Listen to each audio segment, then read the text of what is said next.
સગ્રામપુરા ખાતે રહેતી પરિણીતા સાથે મિત્રતા કેળવી ધાક ધમકી આપી બળજબરીથી બળાત્કાર ગુજારનાર સામે પરિણીતાએ પોલીસ ફરિયાદ નોંધાવ્યા બાદ નરાધમ અને તેના મિત્રો દ્વારા હવે પરિણીતાને ફરિયાદ પરત ખેંચવા માટે ધમકી આપવામાં આવે છે અને પરિવારને જાનથી મારી નાખવાની ધમકી અપાતી હોય જેવી રાવ સાથે પરિણીતાએ અઠવા પોલીસને રજૂઆત કરી છે। અઠવા પોલીસ મથકના પીઆઈ સાથે Surat police commissioner, Gujarat high court અને ગુજરાતના ગૃહમંત્રીને ઉદ્દેશીને લખેલા આવેદનપત્રમાં જણાવવામાં આવ્યું હતું કે સગ્રામપુરા ખાતે આવેલ હનુમાન શેરીમાં રહેતી પરિણીતાએ ઘર પાસે જ રહેતા હિતેશ અલકારી સાથે તેઓના પારિવારિક સંબંધ થતા હોય જેથી તેઓ સાથે મળતા હોય અને પરિણીતા સાથે મિત્રતા કેળવી ધાક ધમકી આપી બળજબરીથી પરિણીતા પર નરાધમ હિતેશ અલકારીએ બળાત્કાર ગુજાર્યો હતો। જે મામલે પરિણીતાએ અઠવા પોલીસ મથકમાં ફરિયાદ કરી હતી। આરોપી હાઈકોર્ટમાંથી આગોતરા લઈ આવ્યો હોય જેના વિરુદ્ધમાં પણ હાઈકોર્ટમાં પરિણીતા દ્વારા અરજી કરાતા આરોપી અને તેના મિત્ર દ્વારા પરિણીતા અને તેના પરિવારને ધમકાવવાનું શરૂ કરાયું હતું।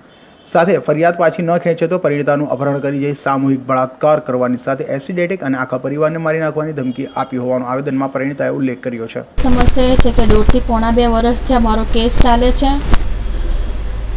અને ત્યાં મારી ફરિયાદ કરેલી છે અઠવા પોલીસ સ્ટેશનમાં ને મારી સાથે કોઈ પણ મને એવું કંઈ મળ્યું નથી રિસ્પોન્સ કે કેવી ફરિયાદ આપેલી તમે અઠવા પોલીસ સ્ટેશનમાં? મારી સાથે બલાત્કાર થયો છે તે રીતની હું ફરિયાદ આપેલી હતી। ધાક ધમકીઓ આપતો હતો। કોઈ બલાત્કાર ગુજાર્યો હતો તમે? હિતેશ શશિકાંત અલકારી ઉર્ફે ખટ્ટી। ક્યાં રહે છે? એ અમારા ઘરના નજીક જ રહે છે, સગ્રામપુરા હનુમાન શેરી। અત્યારે તમારી શું માંગણી છે? મારે એ જ ફરિયાદ છે કે એને 11 દિવસમાં આગોતરા મળી ગયા એને, તો મારી એ જ ફરિયાદ છે મારી કે આવા ગંભીર ગુનો કરવાવાળાને તમે આવી રીતે છૂટો મૂકી દો છો તો પછી આગળ બીજી લેડીઝો સાથે પણ એવું કરી શકે છે। આ બનાવ ક્યારે અને ક્યાં બન્યો હતો?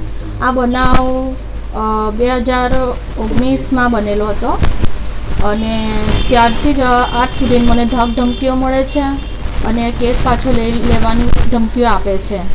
આ સમગ્ર મામલાને લઈને તમે કઈ પોલીસ સ્ટેશનમાં અરજી કરી હતી? હા, અરજી કરી છે મેં 2 થી 3 વાર અઠવા પોલીસ સ્ટેશનમાં કરી છે, પોલીસ કમિશનરમાં આપી છે, મેં ઘણી વાર અરજીઓ બધી આપી છે। પોલીસવાળા કેવો રિસ્પોન્સ આપે? કોઈ મને આરોપી તરફના હોય ને તેવી રીતની મારી સાથે પૂછપરછ કરે છે કે જાણે તમારી સાથે કાં બન્યું, શું થયું, આમ નહીં કર્યું, તેમ નહીં કર્યું, એ રીતનું મને એ લોકો રિસ્પોન્સ જ નથી એ લોકોનો કોઈક જાતનો એમ। ને મને ધાક ધમકીઓ બહુ ખૂબ જ મળે છે, જેવી કે રસ્તામાં અટકાવે છે, મારા હસબન્ડને અટકાવે છે, જોબે જતા હોય, દુકાને જતા હોય ત્યારે અટકાવે છે અને મને પણ કે સામૂહિક બલાત્કાર કરવાનું, એસિડ ફેંકી દેવાનું તારા પર, મારા દીકરાને ધમકી આપે છે। અમને લોકોને અમારા ઘરમાંથી બહાર નીકળવું મુશ્કેલ પડી જાય છે કે અમે કઈ રીતે બહાર નીકળીએ। હું એટલી ડરીને રહું છું, હમણાં મારાથી બોલાતું પણ નથી, એટલી હું ડરી ગયેલું છું ઘરમાં કે બહાર। આજ આરોપી અને એનો દોસ્તાર મિત્ર જે શશિકાંત અલકારી અને રાજેશ સિરાલે લાગે છે આવો બેફામ બની ગયા છે એના એ જ ને રાજકીયનો સાથે જોડાયેલો છે ને ગુંડા તત્વ ધરાવે છે એટલે એની એક સાથે સંકળાયેલો છે। એ રાજકીય કોંગ્રેસના છે કોઈ, તેની સાથે સંકળાયેલો છે। આ સમગ્ર મામલામાં તમે આજે તમે શું રણનીતિ કરશો?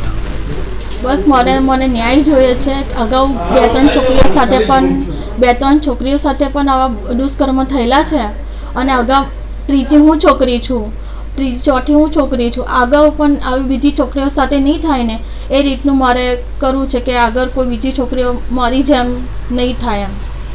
આ પ્રશાસનને અને પોલીસ કમિશનરને શું કહી શકે આ મામલામાં? બસ કે મારે જ આવી છોકરીઓને ન્યાય અપાવો અને જલ્દથી જલ્દ આ આરોપીને તમે સજા કરાવો।